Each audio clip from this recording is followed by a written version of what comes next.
Eddie Mitchell, l'une des plus grandes figures du rock français, incarne l'essence même de la longévité dans le monde de la musique. À 82 ans, avec une carrière qui s'étend sur plus de 6 décennies, il est sur le point de recevoir un 6e trophée lors des Victoires de la musique le 14 février. Un honneur bien mérité pour un artiste qui a traversé toutes les époques. Le 9 février, dans une interview pour le Journal du Dimanche, Eddie a pris un moment pour revenir sur les moments marquants de sa vie et de sa carrière, partageant avec ses fans et le grand public des anecdotes de sa jeunesse, ses erreurs passées et sa vision sur l'argent, les relations humaines et la musique. Les débuts de la carrière, l'ascension et les erreurs financières. L'histoire d'Eddie Mitchell commence dans les années 660, une époque où le rock n'était encore qu'un genre émergent en France. Tout jeune homme ambitieux, il forme les Chaussettes Noires, son premier groupe, avec ses amis d'enfance. C'est à cette époque que le jeune Eddie va faire ses premiers pas dans l'industrie musicale. Mais comme beaucoup d'artistes de sa génération, il n'avait pas encore compris l'importance de bien gérer son argent. En effet, les premières années ont été marquées par des contrats peu avantageux, où lui et ses camarades de groupe ne touchaient qu'une infime part des revenus générés. À l'époque des Chaussettes Noires, on se partageait 5% des droits d'auteur pour les 5 membres du groupe. 1%, ce n'était pas grand-chose, confie-t-il dans l'interview. Si la musique était sa passion, la gestion financière était loin de l'être. Mais rapidement, Eddie a compris que la seule façon d'améliorer ses revenus était d'être plus astucieux dans ses négociations. Il se souvient d'un épisode marquant de sa carrière, un programme télévisé qui allait changer sa manière de penser l'argent. Quand nous avons eu une émission de pub à la télévision, sur le seul canal qui existait à l'époque, j'ai insisté pour obtenir une prolongation de contrat. J'avoue que c'était un peu du chantage, avoue-t-il en riant.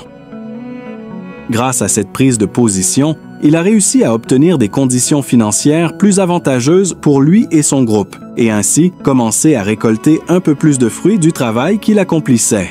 La montée en puissance, le succès et les relations avec Johnny Hallyday.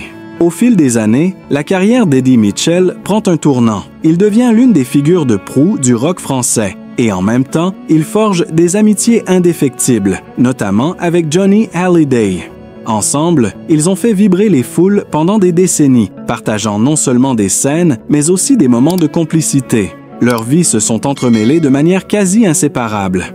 Johnny, je rêve encore de lui parfois, confie Eddie, la voix pleine d'émotion. Cette amitié, qui a survécu à la célébrité, aux pressions du métier et aux épreuves de la vie, reste l'un des points les plus marquants de sa carrière. Johnny Hallyday, avec qui il a partagé bien plus que des simples concerts, est celui qui a été à ses côtés dans les moments difficiles, les hauts et les bas de la vie d'artiste. Leur complicité est devenue légendaire, et bien que Johnny soit parti en 2017, Eddie garde en lui cette amitié forte. Je me souviens des moments passés ensemble, les rires, les discussions sans fin, et aussi les galères qu'on a traversées. Johnny, c'était un frère, se souvient-il. Mais la perte de son ami laisse un vide qu'aucun autre ne pourra combler. Toutefois, il continue de lui rendre hommage à travers ses paroles et sa musique, et il porte cette amitié dans son cœur comme un héritage précieux. Les erreurs personnelles, le divorce et la lente reconstruction. Mais la carrière d'Eddie Mitchell n'a pas été qu'un long fleuve tranquille. En 1979, il traverse une période particulièrement difficile avec son divorce d'avec Françoise Lavie, la mère de ses 2 premiers enfants, Eddie Jr. et Marilyn. Ce divorce a non seulement bouleversé sa vie personnelle, mais il a aussi eu des répercussions financières sur son quotidien. Eddie évoque cette épreuve avec une grande lucidité. Le divorce m'a coûté cher, et la pension alimentaire que je paye encore aujourd'hui, 45 ans après, me rappelle que l'argent file aussi vite qu'il arrive, confie-t-il sans détour. Mais, fidèle à sa philosophie de vie, il ne s'attarde pas sur les regrets. L'argent, vous savez, il ne reste jamais. Vous le gagnez et il part aussi vite qu'il est venu. Une vision du monde qui est aussi celle d'un homme qui a appris à relativiser face aux épreuves et à ne pas accorder trop de poids aux biens matériels. Après ce divorce, il se remarie en 1980 avec Muriel Bailleul, qui lui donne une fille, Pamela. C'est avec elle qu'il partage désormais sa vie, fort de l'expérience accumulée et des leçons apprises au fil des années. Malgré les moments sombres, il trouve la force de se reconstruire et de continuer à avancer, non seulement pour lui-même, mais aussi pour ses enfants et sa famille. L'argent et la musique, une relation ambiguë. Si Eddie Mitchell a appris à accepter l'impermanence de l'argent, il n'a jamais perdu de vue ce qui était vraiment important, la musique. Dans ses réflexions sur sa carrière et sa relation avec l'argent, il évoque aussi la manière dont l'industrie musicale a évolué. Aujourd'hui, il n'hésite pas à critiquer le système actuel, notamment avec l'émergence de plateformes comme Spotify. Aujourd'hui, avec Spotify, on remplit des pages pour gagner 1 centime. Les musiciens d'aujourd'hui sont des esclaves numériques, déclare-t-il avec une pointe de mépris. Eddie Mitchell semble nostalgique d'une époque où les artistes étaient mieux rémunérés pour leur travail, même s'il reconnaît que l'industrie a changé avec l'ère numérique. Mais malgré ses critiques, il n'a jamais cessé de chanter, de tourner et de faire ce qu'il aime. Car pour lui, la musique a toujours été un langage universel, une façon d'exprimer des émotions qu'aucun autre moyen ne pouvait capter aussi puissamment. La carrière d'Eddie Mitchell est un témoignage de cette passion indéfectible, un parcours fait de hauts et de bas, de succès et de difficultés, mais toujours dans l'amour de la musique. La célébration d'une vie, les victoires de la musique.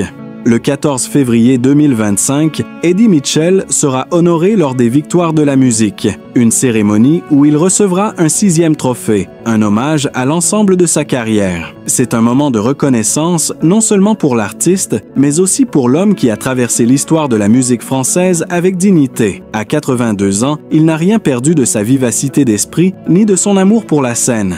Si l'argent n'a jamais été son moteur principal, il ne fait aucun doute que l'amour de la musique et de son public lui a permis de traverser toutes les tempêtes. Conclusion. Un héros de la musique. Eddie Mitchell incarne ce qu'il y a de plus authentique dans la musique. Un homme qui, malgré les épreuves de la vie, n'a jamais perdu sa passion pour ce qu'il fait.